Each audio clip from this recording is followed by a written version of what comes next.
नामकरणाचा प्रमाणीकरण करण्याची गरज निर्माण झाली होती.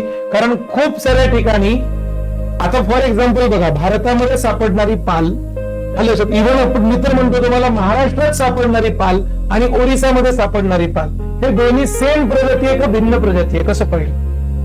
कारण दोघ जण जर त्याला पालच म्हणायला लागले तर कसं चालेल? चालेल का? नाही चालणार.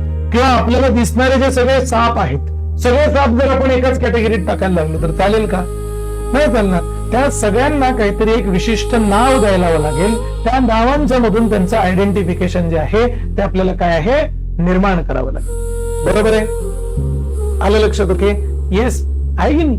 आलं लक्षात? ओके, मग हे आयडेंटिफिकेशन निर्माण करता यावं या उद्देशाने आपण काय करतो, त्यांचं नॉमेनक्लेचर म्हणजे नाव ठरवण्याचा प्रयत्न जो आहे हा करत असतो.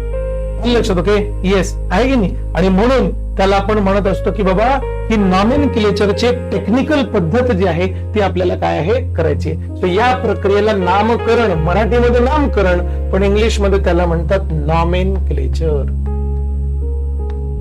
ओके, नॉमेनक्लेचर म्हणजे नाव देण्याचं शास्त्र. एखाद्या प्राण्याला काय नाव दिलेलं आहे त्याच्यावरून सुद्धा आपल्याला आता लक्षात यायला लागतं की त्याचे पूर्वज कोण होते, त्याच्या पूर्वजांपासून तो कसा तयार झाला, कुठल्या कुठल्या सिक्वेन्सने तयार झाला, हे सुद्धा त्याच्या पूर्ण नावावरून जे आहे ते आपल्याला काय आहे लक्षात येतं.